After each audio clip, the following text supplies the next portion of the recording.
Señor Roger Celi, qué gusto saludarlo. Buenas tardes, bienvenido. La provincia entera lo escucha y nuestro buen complemento a las redes sociales. Hola Andrés, buenas tardes y un saludo cordial a toda su distinguida audiencia.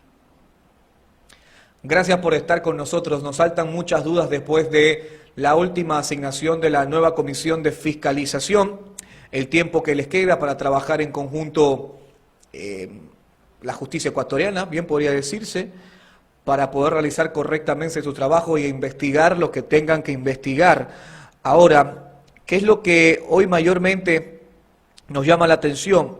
Es la nueva conformación de esta comisión legislativa, ¿no? Con representantes de la Revolución Ciudadana, con representantes del Partido Social Cristiano, de Creo, unos creo otros de las bancadas independientes como el VAR y el BID. ¿Qué podemos nosotros conocer de la nueva comisión legislativa, estimado Roger? Muchas gracias por su pregunta, Andrés. Bueno, comparto su preocupación. ¿Cómo estamos de tiempo?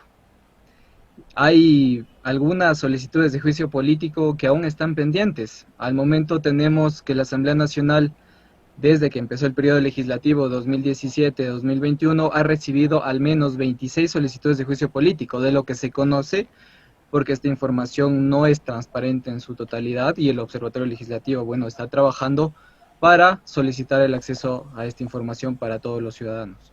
En cuanto al tiempo, pues la Asamblea Nacional tiene 45 días para procesar los juicios políticos, entonces estos 7 meses que nos quedan aún de periodo de la Asamblea Nacional serán suficientes y deben ser suficientes porque se ha visto, y es lo que se pide a la nueva comisión, respetar los plazos que establece la Ley Orgánica de la Función Legislativa. Insisto, son 45 días y muchos procesos han durado más de los 400 días. Por ejemplo, el caso del juicio político al ministro de Economía y Finanzas, Richard Martínez, pues lleva 400 días sin ser calificado por el Consejo de Administración Legislativa. El juicio de María Paula Romo también supera los 200 días y a ella incluso ha tenido que enviar una carta al Parlamento indicando que se califique su juicio político.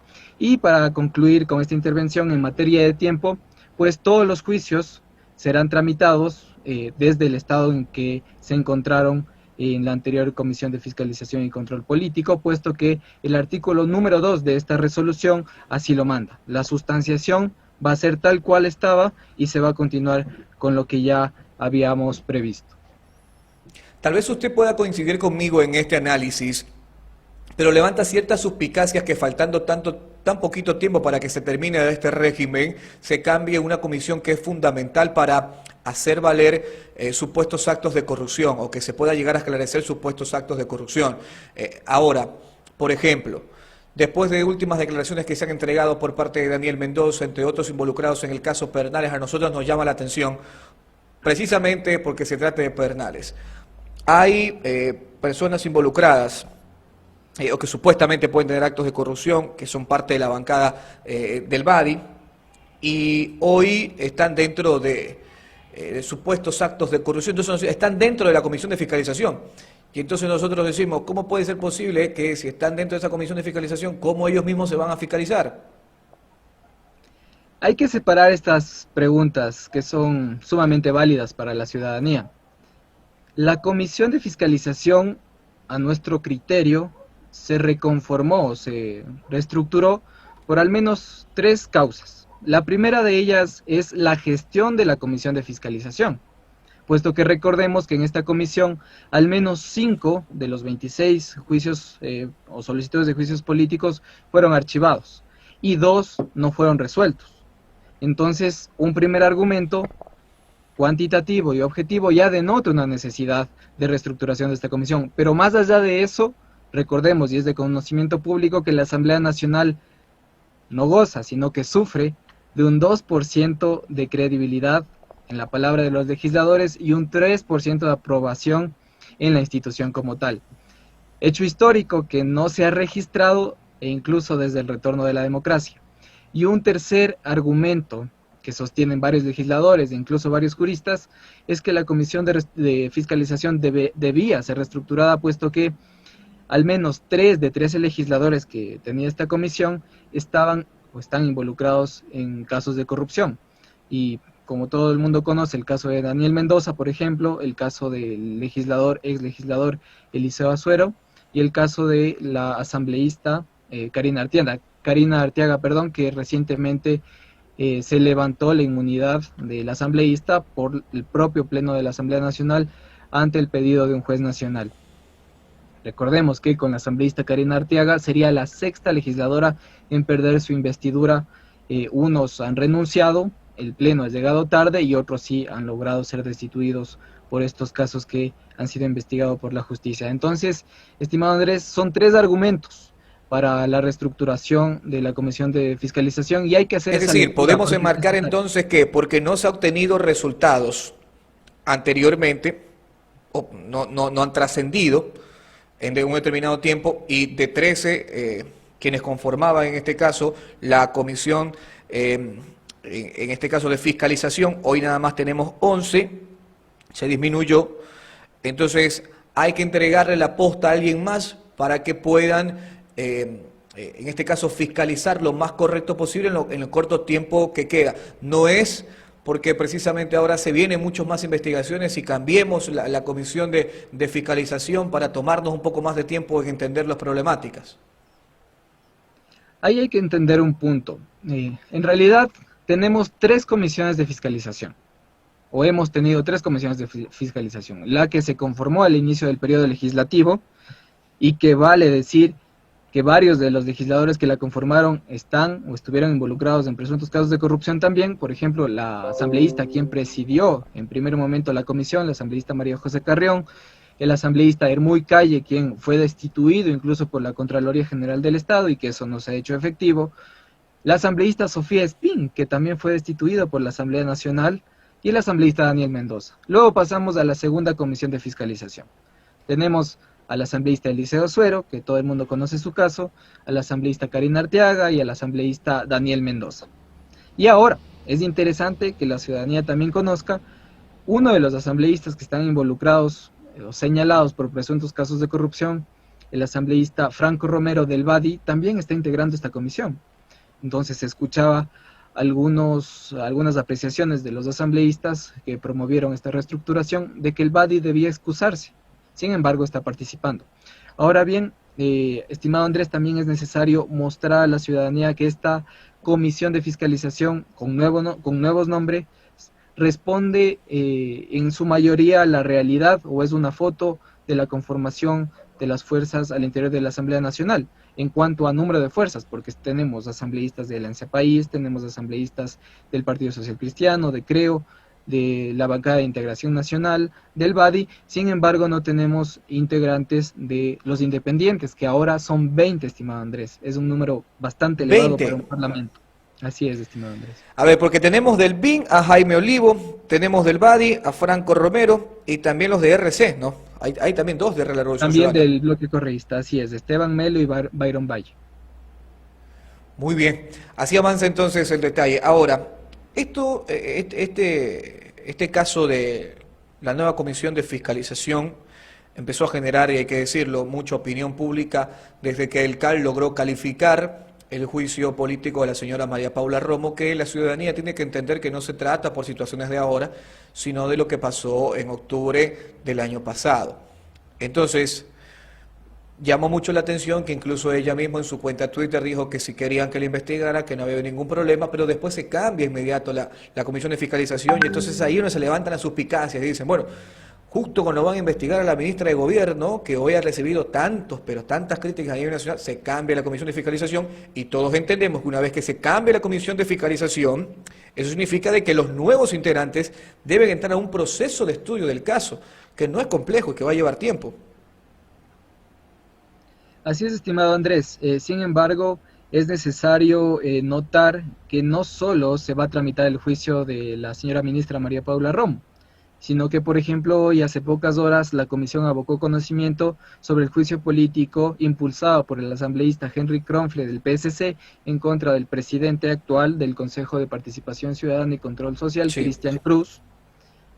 Y también tenemos nombres adicionales, por ejemplo, en el caso de que el CAL, quien ya ha incumplido con su labor, califique el juicio político en contra del ministro de Finanzas, tendríamos un tercer juicio político a tramitar por esta comisión de fiscalización. Recordemos que la Asamblea Nacional también es un órgano eminentemente político y tomará decisiones en ese sentido. Ahora bien, podemos señalar que los votos dentro de la comisión de fiscalización también van a jugar un papel preponderante, y es necesario notar que antes teníamos al menos 5 votos para Alianza País, ahora tenemos, digamos, votos más equitativos con estos 11 integrantes, tenemos 2 para Alianza País, 2 para Creo, y la configuración de alguna manera viene a cambiar, estimado Andrés.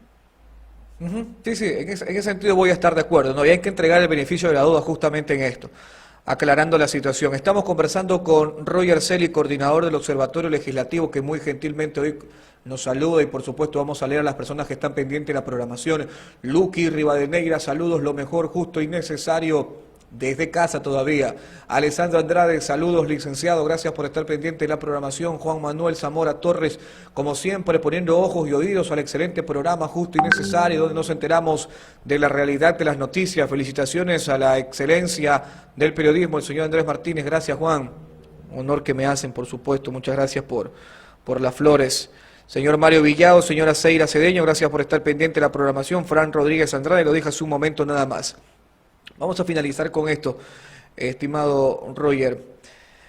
Hay casos que se van quedando, que parece ser que son tantos, que se forman especies de cortinas. No hago referencia a los supuestos actos de corrupción y cada vez vamos conociendo más, Hay que separar las situaciones, ¿no? En este caso, la Comisión de Fiscalización tiene su rol, la justicia ecuatoriana por fiscalía, la policía ecuatoriana tiene también su rol, no están mezclados, pero de alguna u otra forma tienen que ver.